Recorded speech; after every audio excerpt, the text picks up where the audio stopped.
Hello guys, and welcome on control panel overview of Whirlpool Dryer 6 Sense.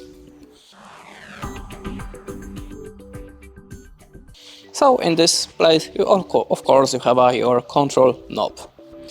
By this button you can turn on or off the cycle and signal.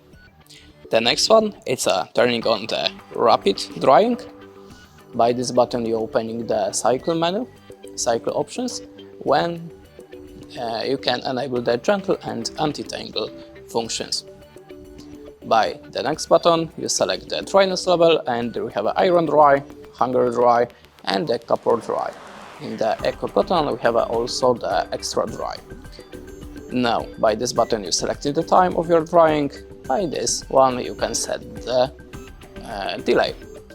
There we have the arrows to control the panel and the accept button. If you're holding this button for 3 seconds, you will enable the child lock.